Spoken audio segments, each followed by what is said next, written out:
All right, all right. Hi, Hey. everyone. All right. Okay, really quick. I have to get into, some questions before we jump in. My first question for y'all is what has brought you all joy this week? A person, place, or thing, or even a song? Oh, What has brought y'all joy? Because we did a go ahead, song last Ty. episode. So A person, a song, and a no, thing. either no, one of the a person, place, or a thing. You ain't Oh, gotta name one all or the of one. Oh, that's hard. Okay, so I do have a song, but I also have like an honorable mention, right? Okay. Second Nature by Destiny Child Mm-hmm. has been bringing me so much I joy. know that's right. It's like the story of my life right now. You know what I mean? Like, love my Ooh. husband. And the honorable My man, mention my man, is the my man. Braxtons. Just not too much. Yeah. And honorable mention is the Braxtons. When is a good time to say goodbye? It's like from their first album. It's like the three of Mhm. them, just the throat of it Nice. all. It's just been giving me my life. Oh, that's a deep cut. That is I got let me go play that Yeah. back. Yeah. Do that. Support my Derwin. girls. Derwin, what about you, girly? So for me, what's been bringing me joy this week and sort of is like a remedy to a lot of the difficult feelings I've had over the last week is singing out loud while walking down the street. Like it's Mhm. still really sunny in New Orleans, so there's something about the sun beaming on my skin, and I usually like take one ear off so I can hear myself so I don't sound too bad Yeah. because she does want to be on key. But just like singing my heart out and letting the sun hit my skin, I forget how much of a recharge that is for me. Like, it's so great for my mental health. So that has brought me a lot of joy, especially in the wake of losing D'Angelo this week. And so the last 2 days, I have made a point to just stream him exclusively Yeah. and sing his music as I walk down the streets. Oh yeah, Love I know that. you definitely are blasted, D'Angelo. Like Oh no, yeah. yeah. All day. Like I'm telling you exclusively, I cannot listen to anything else right now. I respect that. I Mhm. was like, ooh. For me, what I've been dealing with, I am back in the realm of dating. So I'm getting back into that space. Derwin's I'm gagged, bitch. You gagged me. I'm back in the realm of dating. Now I'm not in a relationship yet, girly, but I'm back exploring what it is to want to have the intention to commit to somebody. So Yeah. I'm in that space right now. And then also the progress of my Invisalign. So I don't know if I mentioned this ever on camera. No. Uh my Invisalign journey. Oh, I've had Invisalign for like over a year. I love that. I mean, they're very pretty. Your teeth are I very think I Thank you. pretty. forgot. They're done. They're done. They're done. No, so I've had it. No, I've actually had it since December. So but you can never Oh, tell that yeah. I've had them in. So I'm just seeing the difference in it. And I'm just Mhm. like, I actually enjoy being in front of the camera a little bit more now and showing my teeth. So Yeah, I'm true. not done yet. I have, I think, until next February. So I've seen the progress. Yeah. Surprise. Huh? Yeah, I know. I think we've talked about it. I've heard you talk about the trays, but we've never Yeah. had like an actual conversation. I had Invisalign in high school and then I lost the retainer, so my teeth shifted back. So I have had to develop a really good relationship with the way that my teeth are now. I've learned to really love them. Mm. There's Yeah. still the option of going back to do it again, but there's something about the like I don't know dysfunction of my teeth that I'm Yeah. really in love with right now. Now, should it be necessary Yes. around the future, then I'll be joining the Invisalign experience with you. But right now, I'm on a coast enjoying the way they kind of went back into place. All I said perfectly imperfect. That's what you say. Yeah. All right, y'all. Our guest has already talked, but we haven't even gotten into the show. Let us get into it. What is up, everybody? It is your boy, Lord Devery. And I'm Derwin King. And welcome back to another episode of That Black Boy Joy. We create, maintain, and hold space for Black and brown boys to be themselves. So much more. And you all, we have a guest in the building with us today. All right. So on today's episode of That Black Boy Joy, we are talking to filmmaker Tasheem Ingram about his powerful new short film, Us Two. Shot entirely on an iPhone in black and white, and it tells the story of a newly married Black gay couple navigating love, mental health, and family. And we are super excited to have you on the show and here with us. How are you doing, Tasheem? Hello, I'm doing great. Thank you guys so much for having me. I really appreciate it. Also, I love the blonde Yeah. Do eyebrows for Yeah. her. you? I Yeah, really it's really kinda do. It's Okay, a thank vibe. I was like, you. "Oh, this is Thank you. kind." So wait, and you said you're good. You said you're feeling good and all Yeah, that? no, I'm great. Like, I feel Yeah. amazing. I love being in spaces like this, so I'm excited. I'm really excited to get into the conversation with your film. Me and Derwin have watched it, and there's a lot of conversations, and I am super excited to dive into it with you. So, like, and also just overall who you are as a person. So we're excited. But we do have to ask you a question since we are in a theme for our season, and our theme this season is "I Am Here Now." And we've asked all of our guests this, so we've actually had an episode directly focused on it. So with this, we are just asking you, where are you in this season of your journey as an artist or as a person? And what does being present mean to you now? That is a very good question. Where I'm at in my journey as an artist, if I'm very candid, I'm in the like rebuilding space. After I released Just Us Two, there was a few opportunities that fell through. You know, as an artist, that stings and it makes you question yourself. It makes you wonder, is it my art? Is it me? Is it all these things? And, you know, I'm in this space now to answer your other question about what does it mean to be present is just like not focusing on those things, not focusing on things that didn't happen, things I can't control, and focusing on what I can control. And that's creating, getting myself out there, creating these films. So that's where I'm at. I'm just like really just reshaping who I am as a filmmaker. Yes, yeah, don't let those, those opportunities, child, Yeah. they'll come and go, but Yeah, there's yeah. gonna opportunity that is for you that's meant to be, of course, this is so cliche, will be for you. So totally No, Yeah, get it. yeah. I think it's true, and it really feels good to remember that, to remind yourself of that, because even people that you admire have had experiences like that, where there was something they really wanted and it Uh-huh. kind of like fell through.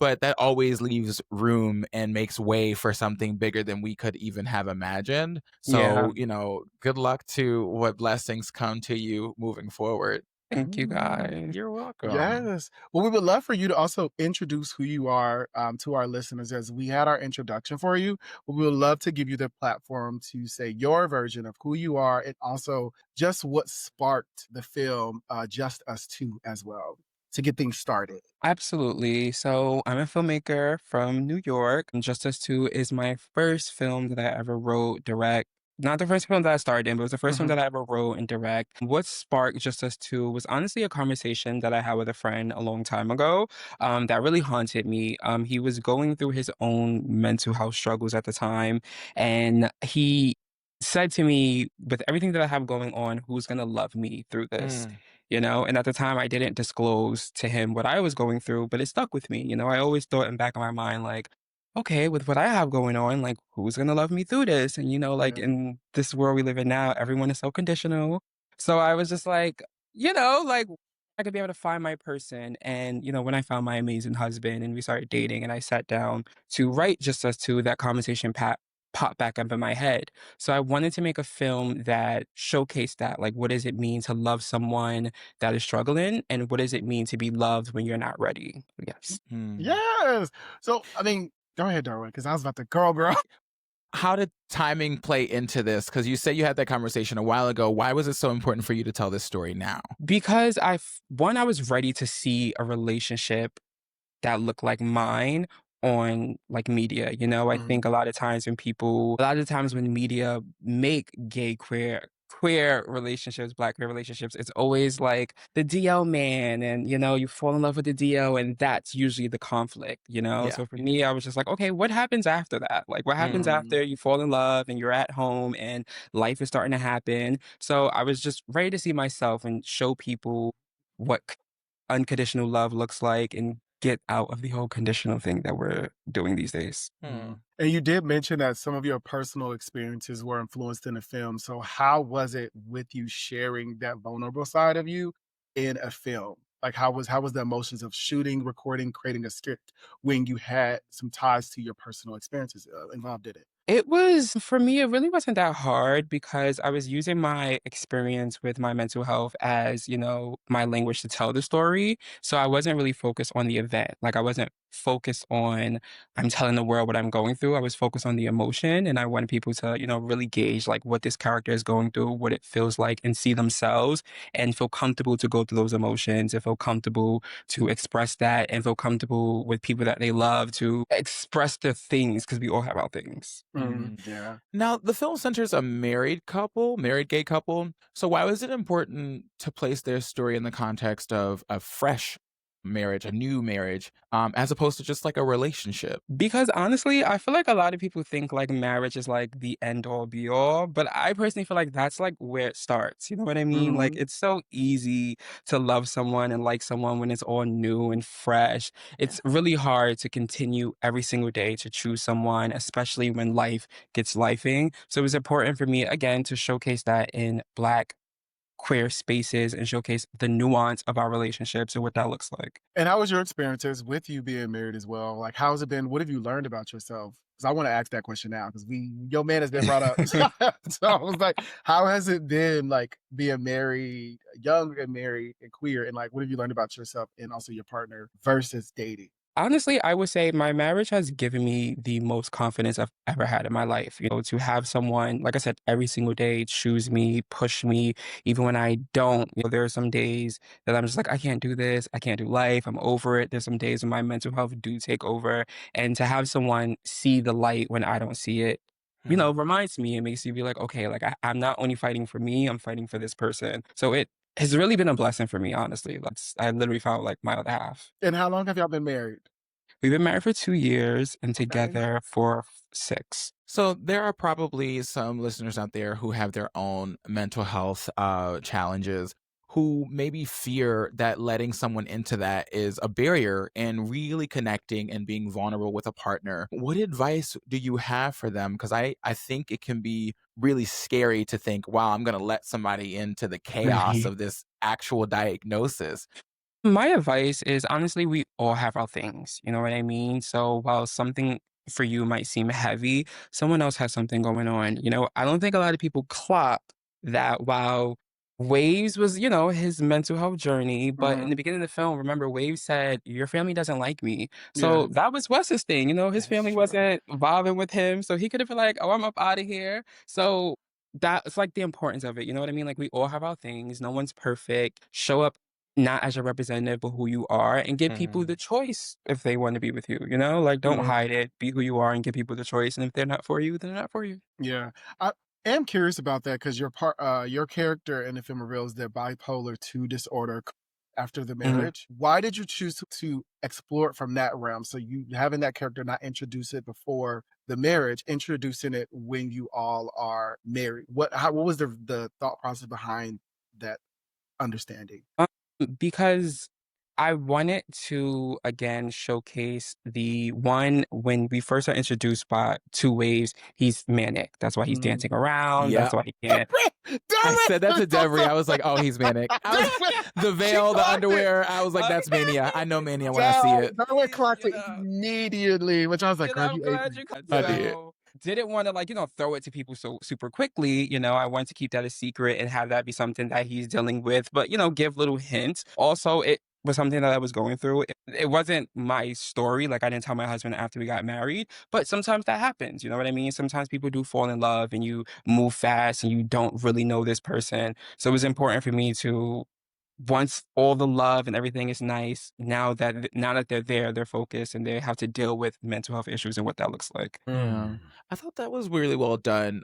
I mean, and of course, I think there are people who don't have experience with bipolar disorder who Mhm. maybe wouldn't have clocked it as quickly. As a person with a diagnosis of bipolar 2 disorder, I'm aware, I've done extensive reading about what this experience is like. So I understand what it looks like to be hypomanic, right? To be excited to do the things that I was saying to Devery. I was like, nah, I've never eloped, child. And I ain't never come close to it neither. But the sort of recklessness or the taking overcommitting, Right. right? The maybe you're having a little bit more sex than you normally would, or spending a lot more money than you would, or like I said, starting new projects and this excitement because you have all this excess energy to burn. I know it when I see it. And so it's really interesting. This film, I'm glad we're talking about family. This short film brought to mind the question, How do we balance our personal responsibility as people with diagnoses to care for ourselves with Mm, receiving support from our loved ones? And the reason I ask it is because there's often this misconception, I think, that our loved ones are to be our caretakers, that we are to mm, put the burden of our mental health journey on those who care about us. Mhm. mm, I think you answered it, I think it's your journey, and no one's ever gonna know your journey like you, so I think you should really focus on you. For me, what I did was when I first was diagnosed, I was like, absolutely not. Like, I don't know what she's talking about. Like, that's not my journey. That's not my ministry, and I was like running from it, until I mm, couldn't anymore. Once I did the research, got the help that I needed, it was important to me to set boundaries and to understand who I am, understand my triggers. So with that, I had to understand that sometimes family are triggers, you know what I mean? And sometimes they don't understand what I'm going through, and it's not for them to understand. It's not their journey. It's the same thing with being black and having a white person. You know what I mean? There's a mm. different journey that you have. So I think just it's all about self and it's all about self work and understanding that. And that makes sense. Yeah. Yeah. Now, with that in mind, what does the support look like externally? What does it look like for your partner to support you through a mental health challenge or difficulty, or your family members too? For me, again, it's just respecting my boundaries, respecting what I need during those moments, and understanding that nothing is personal when I'm going through what I'm going through. Like, that's really important. I think a lot of times people don't understand that. They're taking it personal and do not be condescending. What I love about my husband and what I was so afraid of to share that is I was like, we get into an argument. He's just going to be like, girl, she's just bipolar. You know what I mean? And like, it's like, God damn. not giving that. Not you weaponizing my diagnosis. Like, so not to do that. So just show up for that person in the way that they're showing up for themselves and whatever that looks like. And how long, I mean, how long have you've known your diagnosis? Like when you found, how long has it been with you knowing your diagnosis? It's been maybe now it's been about 9 years. Oh, Okay. wow. Wow. Yeah, it's been a Yeah. while. Yeah. Yeah, it's been a while. Wow. And if this is too much, you can let me know. But like, how did Mhm. you know you needed to get a diagnosis? Where was that moment where you were like, there might be something I need to just have a check in, a consultation with a professional? If you, It's like super dark. So we're gonna get a little dark.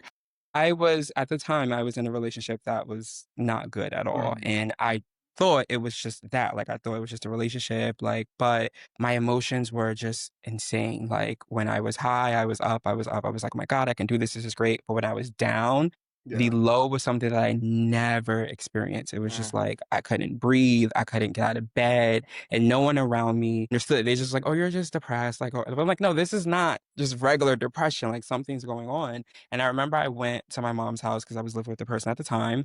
It was the thing of like, I'm having this feeling that hurts so much, but no one around me can see it. And I can't see mm, it. Like, I can't put my finger on it. I can't say it's this thing that's causing yeah. this feeling for me. And I remember my mom's a CO and she has a weapon concealed in her Mm, closet and she had like left whatever. And I remember I was just looking at the weapon and I felt like I wanted to just end it all. And at that moment, I was like, okay, something's not mm, right. And we need to look into this. Thanks for your honesty about that. I know that's actually, it's crazy to hear you share that and then think about what my experience was that led me to speak to a professional for the first time. And it was exactly the moment of like me able to envision what it would look like if I were to just be like, yeah, I'm not doing this anymore. But for Hmm. me, I was driving and just like I had to pull over and I had to yeah. like remove myself from the car because all I could imagine was like swerving Yeah. into oncoming Yeah. traffic. And I'm like, oh my God, this is terrible. And it's such a scary feeling. I feel like, especially in a sound, how old are you now, if you don't mind my asking? I'm 31. So, and this is important, right? Because to have these feelings when your prefrontal cortex isn't fully developed is such a scary time because so much of your world is emotional.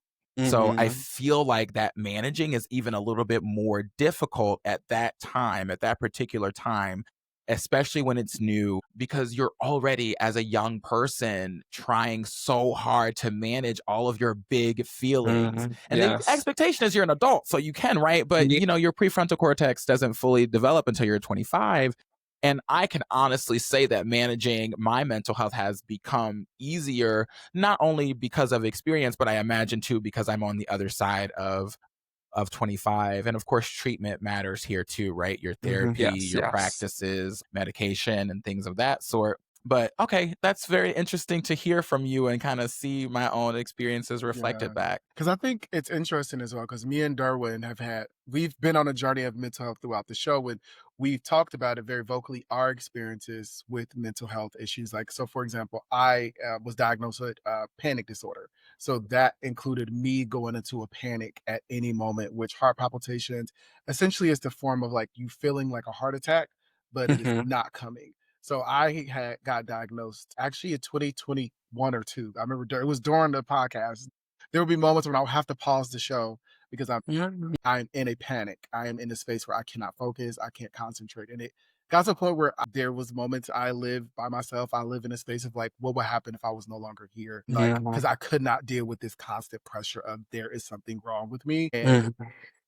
I just couldn't understand where these triggers were coming from. And then I had to start to go and figure out some ways to work through it. So I definitely understand. And as young Black queer men in a space of isolation already and not understanding we are, our community, perfection Mhm. is ideal, which obviously there's no real Mm. perfectionism in real life, but in our community, we always are trying to ascribe or transcend whatever the word is to this idea of the perfect man. But when we are really dealing with all these experiences, it's like, damn, I really can't be that because I have this thing Mhm. that is othering me in my own head that I can't really explain to other people. So I hope that makes Mm. sense, but I just No, definitely yeah, no, yeah, did. thought about that there. um, but we want to switch gears and ask a specific question about the direction of the art of the film. Yeah. So you did choose to use specifically an iPhone and then also use the colors black and white. So what was your decision? And I think me and Derwin had a conversation offline. We want to know your thoughts, but what was your decision behind those two specific aspects of creating this film? So for the phone, if I'm very honest, when I first was writing Just Us Two, when I was like shopping it around, it was around the time of election. So everyone was just like, no, this is too dark. People don't want to write. People were like, it's too What? dark. People don't want to feel this at this moment. Yes. Somebody told you that? So yes, yes. What? And it was a gay, big, Yeah. yes. God. They were like, it's too dark. People want to be happy.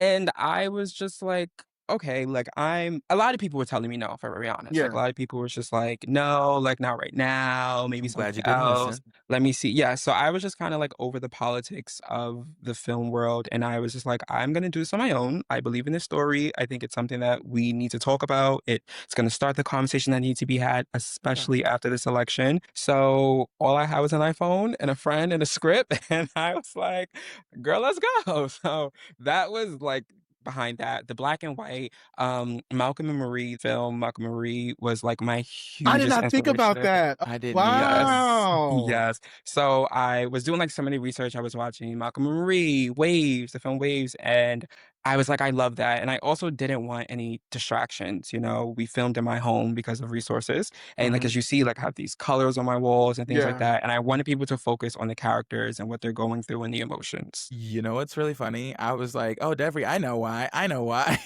And I was like, "It's because it's bipolar disorder. There's polar opposites. You've Oh, got the black and you got the white." But art happens, and Yeah.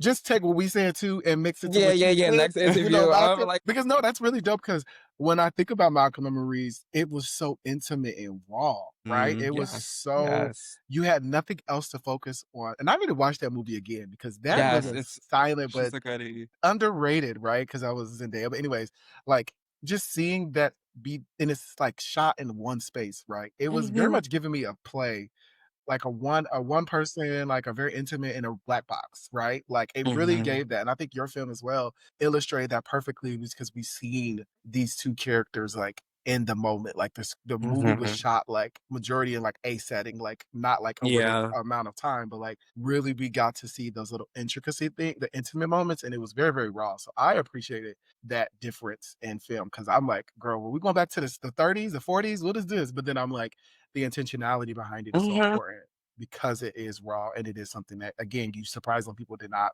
say that this was something that we should do. But I disagree because it's something that we've not saw yet, right? We haven't right. seen any experiences like that. So I That's kind of interesting on my end. Yeah. Yeah.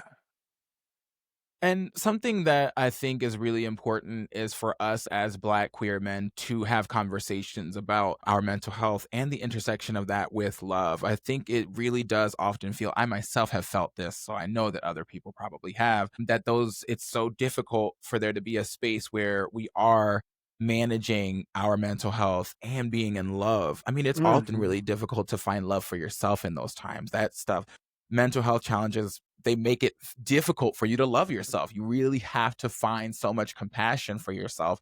So it can be really difficult to imagine that someone else will, I don't know why I Yeah. said will like that, especially if you have had those difficult family relationships where you learn foundationally that Yeah. there's not that compassion or grace extended for you. So you may assume that the same is true for your friend relationships or your romantic ones. So stories like this, I think, are really important, even Yeah. if people aren't seeking them for relief. These things are like Yeah. tools to have. Yeah, I agree with that, too, and I wonder, Ty, your thoughts, but I definitely agree because I'm like, our family doesn't know how to properly deal with certain things because it wasn't something that was able to be brought to the forefront, right? So it is really Hmm. hard to try to depend on your family with certain things when there was no experience or no handbook for them to navigate, like with somebody having Hmm. bipolar 2 disorder, like that was something that was not, and if you did, it was on this mindset of an asylum, right? You associated those type Yeah. of Right. things in those type of realms, but it's like no, that's not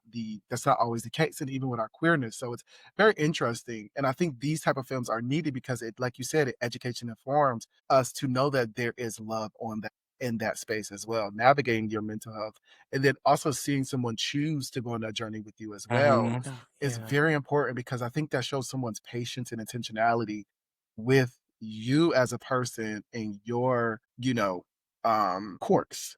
Yeah, and Hmm. actually what love is, right? That it is Yeah. unconditional when it is right. Absolutely. When someone actually loves you, that there is a curiosity, there is a desire to kind of push through to problem solve with you versus Hmm. kind of throwing their hands up and being like, "Oh, Yeah. This is a lie.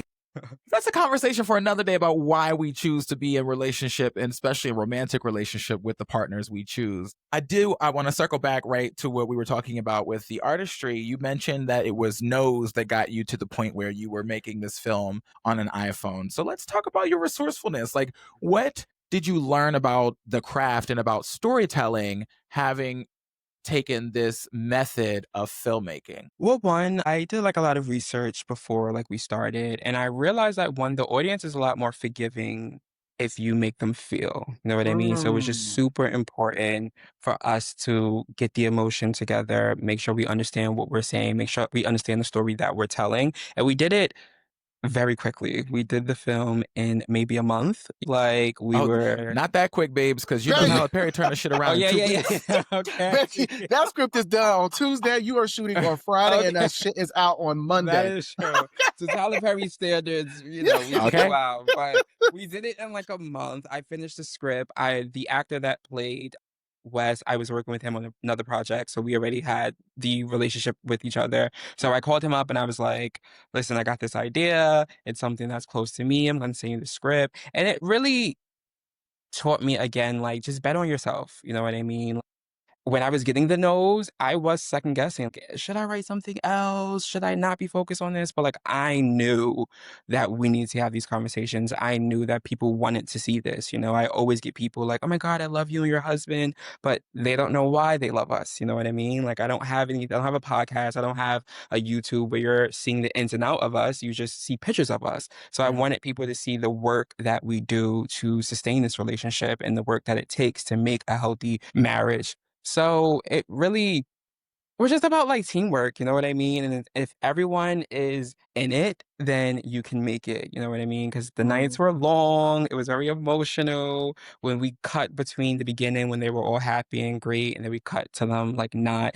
We were looking a mess, but we committed. I told the actress fast, like, listen, you can like get a haircut. I don't care if you gotta go to work. I need you to look like you're going through it. I need it to look like I'm drag you through hell in this house. And he committed. So it really taught me, like, I can do whatever I need to do, like, I don't care what anyone tells me. If I believe in the story, I'm going to do it. I know that's right. I'm gonna take that as I work on my own projects and kind of try to lay the seeds for moving into creating my own spaces. I want to know what kind of feedback you have gotten from viewers, from the audience of this film. I want to hear some impact stories. How has it touched people? If I'm so honest, like, because I was getting all the no's and it was, like, my first film and it wasn't something that I was known for, I was known for something else in my past life, I didn't think that people were going to resonate with it, I thought, like, my friends were gonna watch it and, like, that was it. When we did the screening for it, we had, like, a quick questionnaire, and everyone that was there had questions, and they were like, "This reminds me of my mom. This reminds me of my dad. This reminds me of my uncle." Friends that I didn't even know were going through those things were crying, so it was just like, Yeah. "Whoa," And I would say my community definitely did show up for me, like, a lot of people shared it, left their reviews, commented, being on these platforms, like, it really did show me, like, again, people are more forgiving if you make them feel. That It's a yeah, great film. And that's a testament to what vulnerability does. But I mean, we Yes. are we are terrified to bare our souls. I find myself often grappling with, do I want to share this? And on the Mhm. other end of it, what is it? Dr. Jackie from Married to Medicine says, I make my pain my purpose.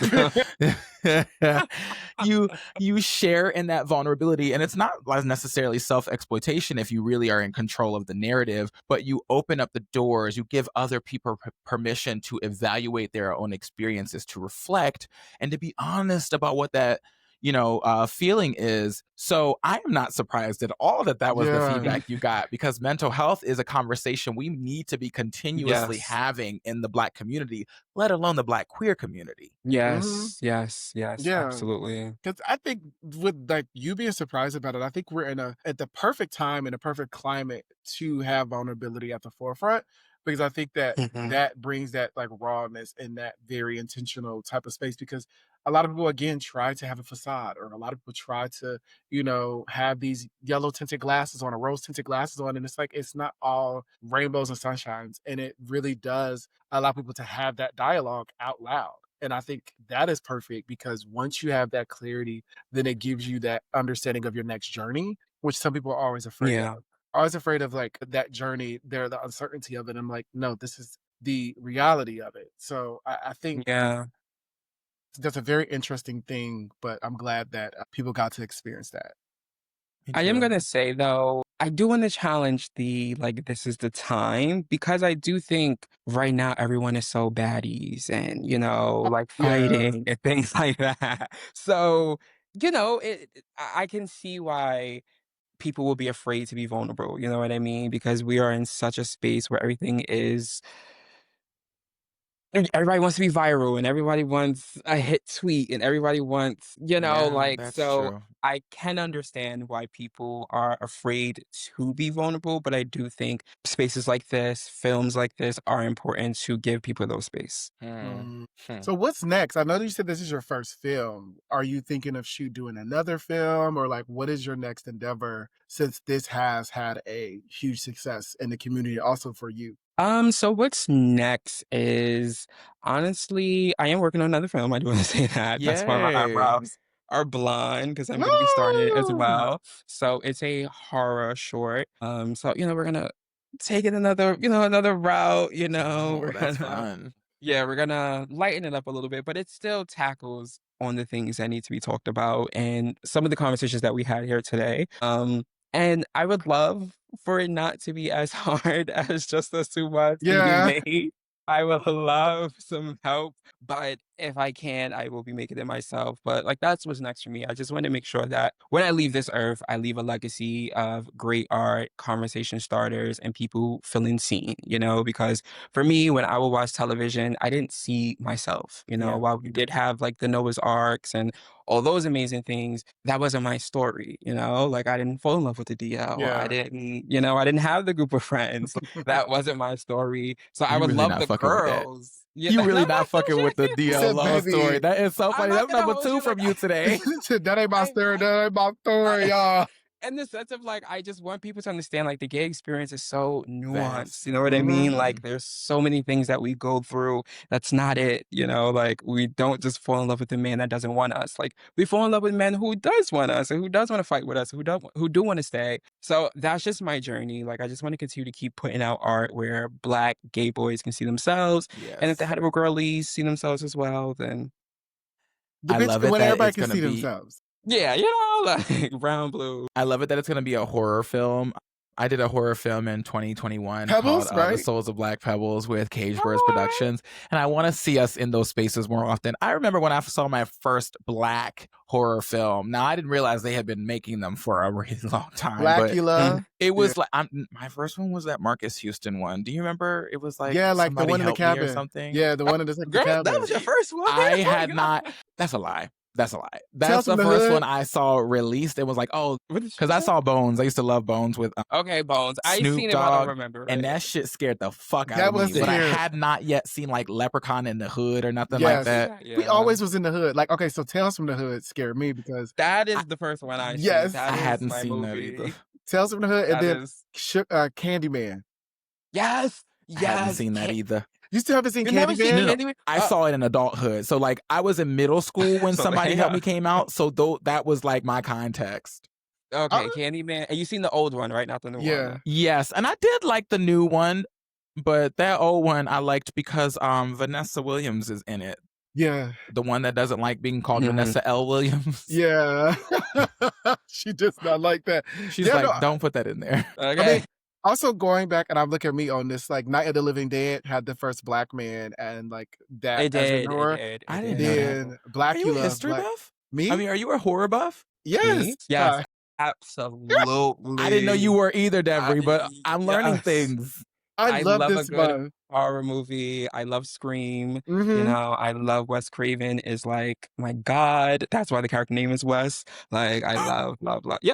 So what's your number one? Okay, actually, I want this from both of you. Number one, because it's October, it's spooky season. Okay, yeah, it's spooky season. Spooky. What's y'all's number one horror film? Actually, if you need to, give me a top 3. Top 3. Yeah. I will say Scream 2. I love Scream 2. I think Yes. it captures the times amazingly. I love Jada Pinkett. I love the Bobs. I just love it all. Okay. Number 2 would be Bodies. I Yes. think Yeah. that also captures the time, the generation, and Mhm. just how lost they are, you know? Like, I love that. And number 3, I would say only because, like, I love Brandy. I would say I Still Know I What You Still Did Know Last What You Oh Did my Last God, Summer. that's gonna be on my top 3. That was my number 2. Eat down, bitch. That shit, Baby, I will when watch Brandy- that shit Okay. down. Baby, when she survived, I said, Kelly Rowland, Yes. you should have survived too, but then you said that word. Yeah. And then I also Faggot. was She said, what she called Jason a faggot? I couldn't believe no, it. it's the impale it. But no, yes, okay, Brandy. Yes, her first. Okay, yeah. Mine's, I already Yeah, we know love that. mine's. I know mine's immediately. So, mine's the first one is the Evil Dead remake. So the Evil Dead is like with Ash. Okay. Yeah, it's Mhm. it's very dark and very like gory. And I really like how far people can go to like really get into that like type of space. My second one, really, it's very interesting, but that's recent, y'all. It's really recent. And it's because I love the cinematography, The Substance. I've not seen it. Did not finish that. I started today and But, did not finish it. But I need to. Dev, did you know what I'm talking about? The cinematography of it? Like it's amazing. very, very, very, very amazing. And then the last one, I mean, I'm very much into gore, and I know it's crazy. The Terrifier series. Like I don't watch it. I do not recommend anybody watch it if you have a weak stomach or if you're just like very into like what the fuck is this? But that also 13 Ghosts. You's a Scream Queen. I didn't know this about you. I love Scream Queens because fun fact, I know what's her Carly Red. She was on a reality show called Scream Queens. Scream Queens. I saw that. Yeah. So I remember that. But I loved also did research on Final Black Boys and Final Black Girls and like the list. So like a girl, what's her name from Alien versus Predator? Dang, I forgot her name. Sanaa Lathan. Like Yeah. Sanaa Lathan is a final girl. Kiki Palmer is a final girl. Oh, I've never seen Animal. Yeah, in You're the like an beginning, and then insta. in the beginning, fun fact, this is interesting. Eve is in the beginning and she's the first kill. You don't notice it, but if you really pay attention, it is Eve in the beginning of the Animal movie. She is the first person killed, unfortunately. Well, how old was Kiki? Kiki was probably like she's around our age, so she was probably like probably like 22. It's like it's I never seen Animal. Yeah, Animal, I've look never up seen Animal. that. It's very Yeah. much, it's a very good one. But And we love a yeah, good E, so yeah. yeah, we definitely read it. But she didn't last. She was literally, you know how like Jade. dang, and I'm messing her blanking up. Drew Barrymore was. It's very much how Drew Barrymore was in the Scream series. Like the intro, first kill, got it.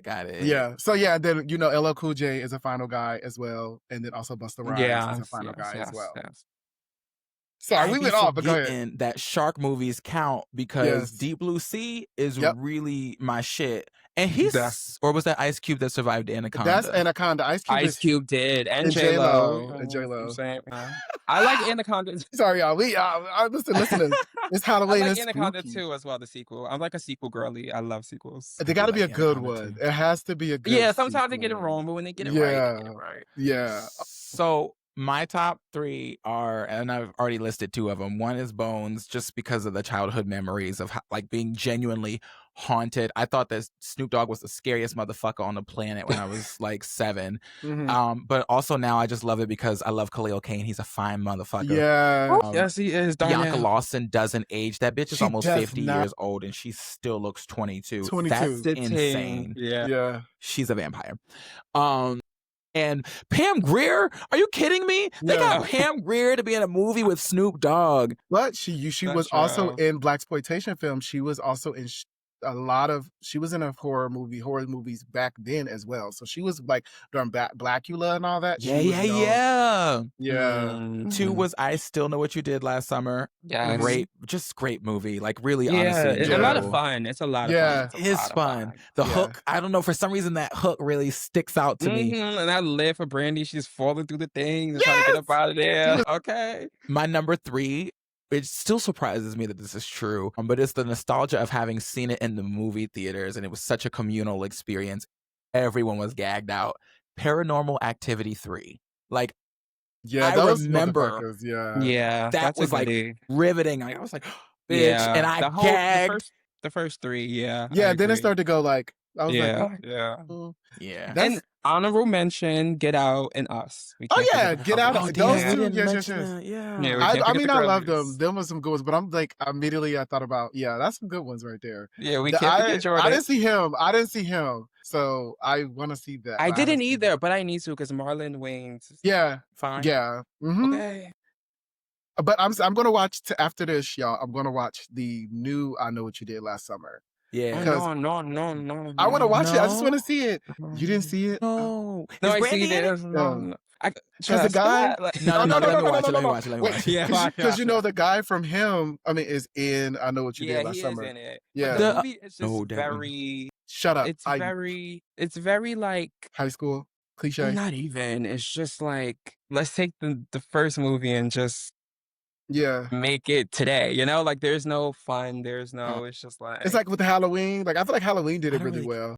Care about the first one. Like I forgot. Like I don't know. I've seen the first one and I was like, this is kind of boring because I think I saw the second one first. It is. The second one is really good. Yeah, I think I seen the second one too first. And they have a series too. I Know What You Did Last Summer. They have a series on. I never seen that. I never know that. It only had like 1 season, so it was like a slow burn. But okay, anyways, we were in. Let's bring it back. Okay, where can our listeners watch Just Us 2 and engage with your work? So Just Us 2 is on my YouTube. So you can type in Just Us 2 and then type in Tasheem Ingram. It'll be the first thing that pops up. You can find me on Instagram and Twitter at the Tasheem. That's like everywhere. But please watch Just Us 2. We need indie films to be supported so people can invest in them and know that you guys like them and want to watch them. So please. No, like I will say that this was an amazing film, and I appreciated the conversation and know you from your previous work, and then this I see a different person, and it's like amazing to see the growth that you had. I'm not saying that you weren't growing back then, but just like the work and all those things. So I appreciate that. But one last thing we just want to ask you before we do our outros was, what advice would you give other Black queer creators who want to tell vulnerable personal stories? Do it. Okay. Like no matter what, do it. Tell your stories. There's nothing worse than waiting for someone to give you a green light. There's nothing worse than seeing someone else doing it and you have the idea. Do it. It's important. You know, you want the little black boy after you to see himself. You want to continue to keep opening the doors. So do it. No matter what anyone says, no matter what you feel, do it. If you have an iPhone, if you have an Android, if you have a flip phone, do the damn film.